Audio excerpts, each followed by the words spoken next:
Hello and welcome back to Active Academy, Health at Home, Wellness at Work.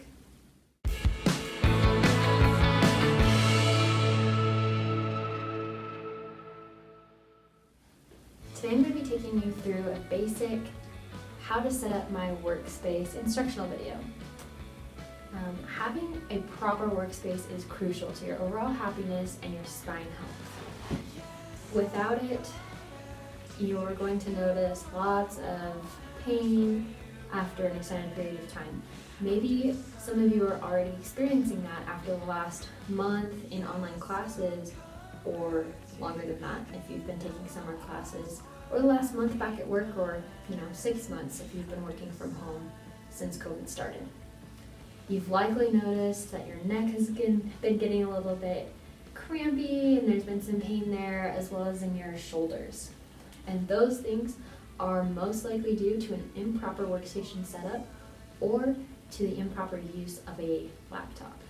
So today we're going to go over both how to set up an office space with a typical desktop, monitor, computer setup, as well as a workspace at home using just a laptop. So first we'll go ahead and do the office space. So the best step to start with is actually where your typing height is. So you want to make sure that your keyboard setup is at a 90-degree angle. What that means is that when you are typing, your arms should make a 90-degree angle with your body. For example, right now, this is not a 90-degree angle. My arm should be here if it's going to be a 90-degree angle. So you can see that the keyboard needs to be about here for this particular chair height that I'm at right now. You can either position your chair and the keyboard so that the keyboard is in your lap or across an object. For example, I have a backpack with me. This does have quite a few books in it, but through some maneuvering, maybe taking out a couple of things and getting this down to the right height, I could very easily get this to about a 90-degree angle. So you could just do that and be done. But you might not want to be balancing a backpack on your lap all day. So another way to do that is to just use the space that's been provided to you. So this desk space is a nice flat surface. We'll go ahead and adjust our chair to that height. So I want to be at a 90-degree angle, which means I'm going to need to raise my chair. And we can check. Oh, first try. About a 90-degree angle. Great. So now that that's taken care of, you kind of notice that I scooted back. A lot of people will sit right at the tip of their office chair in order to have their feet on the ground, and then they're ignoring all of this back support that's provided by the chair. And that will cause you to slouch forward or slouch back, and now your arms aren't even at a 90-degree angle anymore. So you want to make sure to use the chair. If your office space doesn't have nice chairs, I apologize, but there's not much I can do for you. Just kidding. We'll go over some of that later. Anyways, so you've got a 90-degree angle, you're sitting back in your chair. The next step, as you can see, my legs are dangling, my poor feet, I'm so short. So that same backpack from earlier, actually has quite a nice footrest. So I can just put my feet on that without running it over.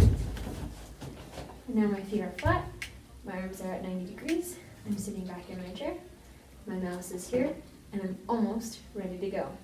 The last and final step is making sure that the top 1/3 of your computer screen is at the same level as your eyes. So this screen, you can see, if we follow my eyes, I am way above the top 1/3. So I need to raise up the computer screen. And sitting back, I should be able to focus just on that top 1/3. You want it about in the middle, so I need to just raise this up a teeny bit more. And this is about perfect. We will now be heading into our final portion of this segment, where I will be talking to you about how to set up the proper laptop use at home. Now it's time to set up your workspace from home.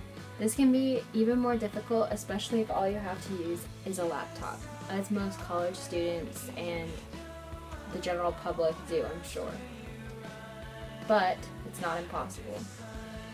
First off, let's take a look at some pictures of what not to do.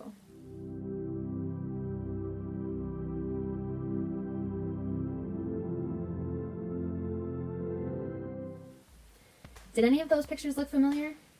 I hope not, but the unfortunate truth is that for many of us, this is how we do our work every day from home. It doesn't matter what setup we use, each of those is terrible for our overall happiness and our spine health. So today we're going to go over some ways that we can improve that. The very first tip that is probably the most important is that you need to pick a space that is designated to your work or schoolwork. You shouldn't be doing your homework in bed because that's where you need to sleep. You shouldn't be doing your homework, at other places, in the living room where you can be distracted by a TV. These are terrible places to do your homework and you'll get nothing done, or your work. You'll get nothing done. So, designate a space. Most college dorms and even apartments off campus here at BYU have a desk space, kind of like this one, that is ready for you to use. If you don't have a desk space built in, you can always buy a card table or another simple table and chair setup. That way you can have a designated space for your work. If you, for whatever reason, cannot find a place to do, or a desk to do your homework at, you can also just use the kitchen table. Make sure that you're facing away from the TV if your kitchen table is in an area where the TV can be seen. That way you're not going to be distracted, and I would recommend putting in headphones and listening to instrumental music while you do that, just so you're not distracted by images or sound or anything else. So once you have picked out your workspace, it's time to get started. We're going to follow similar principles that we did with the desktop monitor setup, but it's going to be a little bit different. So the very first thing is going to be trying to figure out to make sure that your arms are at a 90-degree angle with the desk space. So you can see here in this chair, my 90-degree angle is way down here because I'm short. So we're going to need to do a couple of things. I'm also scooting in my chair because that's going to be where you're going to want to be. So yeah, you can see I'm down here, needs to be up here.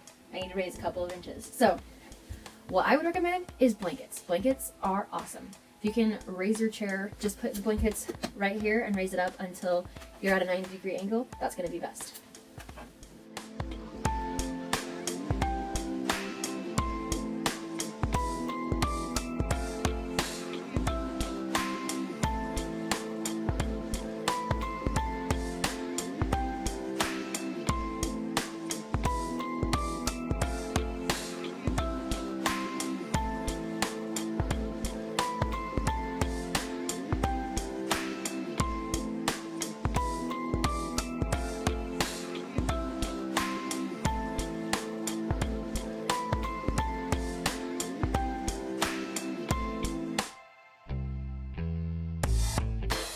Alright, so I've got a couple of blankets supporting me now. So I am raised up so that when I'm sitting back in my chair, I'm at a 90-degree angle with this desk, which is great. The only problem is that with the desktop, we were able to have an external keyboard and a monitor. So unfortunately, there is not a good way to use your laptop for an extended period of time without purchasing some form of an external keyboard.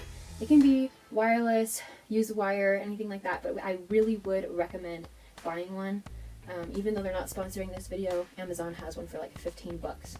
So go check that out.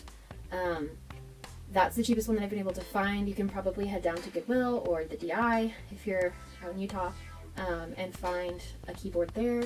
Just make sure you sanitize the snot out of it, but those work. So for today's instructional purposes, we are going to act as though you have an external keyboard because that is the best thing to do. If you don't have one, you're going to run the risk of punching over to be able to reach the keys at the 90-degree angle or typing way up here so that the laptop is in line with your eyes. So for today's purposes, we're going to assume that you have an external keyboard. I'm going to be using this textbook as my external keyboard today because I don't have mine yet. So get one soon. Anyways, so we've got our keyboard. We've got our keyboard at the 90-degree angle. Having an external mouse is also good. I do have one of those. Yeah, pretty cool. Again, these are like pretty cheap things. They're not super expensive, and in the end, spending $30 in order to help your back be at ease and happy is going to be way better than needing to go see a doctor later on because your office won't this. So, next thing we need to do is raise our laptop screen. Who remembers? Oh, that's right, none of you are actually here or going to respond to me. So, we want to make sure that the top 1/3 of our screen is raised to the level of our eyes. You can do this by putting your laptop up on soup cans, shoe boxes, textbooks, whatever you can to get it up there. Today I'm going to be using shoe boxes.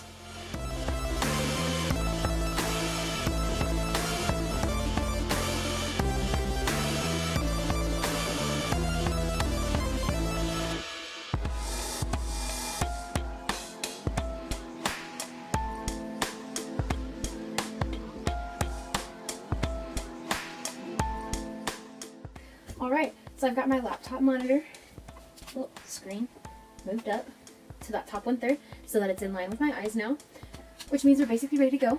If any of you finished watching the desktop one, you'll notice my feet are still dangling. So what I'm going to do is just pull another shoebox out right here and put my feet on top of that. And now my legs make a 90-degree angle, my arms make a 90-degree angle, and my feet are rested fully on the floor.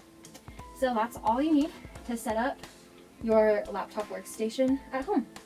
Some quick additional things that will help as you are working from home or even in an office space is, number one, avoiding bright lights and glares. So you can see I have a fairly bright light coming from above. I would not recommend working with that while you're like just doing your homework. You can still keep your ring light or whatever for your Zoom meeting so you can look super good in front of the screen. But while you're doing your work, if you're noticing a glare from your computer screen, turn off the light so that it's not there. Turn down the brightness on your computer screen. Let your eyes rest a little bit. You can also purchase blue light glasses. Those have been extremely helpful for others. I have not personally tried them, but I've heard that they're great. Every 20 to 30 minutes, you should be taking a 20 to 30 second eye break from any type of screen. That means no looking at your phone, iPod, anything else. And that will just help your eyes rest and get you right back to work. Additionally, number 2, you should be taking breaks every 1 to 2 hours just to stretch out, do a quick workout, something to get the blood moving. Because if you're sitting in a chair for an extended period of time, working at the desk, that is not good for you. Trust me, all summer I've been doing this and it has sucked. So don't do that. So yeah, whether it's like a quick 10-minute break where you stretch out, run around the block, take a quick walk, whatever it is, just something to get that blood moving and then get you right back to work. The last thing you can try is actually standing up to do your work. So if you have a desk that's a lot taller than this, or you're able to raise your laptop up even higher and have an area where you can type that's raised up as well, standing up can be a great way to change things up a little bit and get that blood flowing more. Hopefully these tips have been helpful. If you have any questions about ergonomics, feel free to drop a comment below, message me. I'd be more than happy to help out. Please like this video, share it with your friends, subscribe to my YouTube channel, or like my Facebook page for more awesome content every Saturday. Thanks, see ya!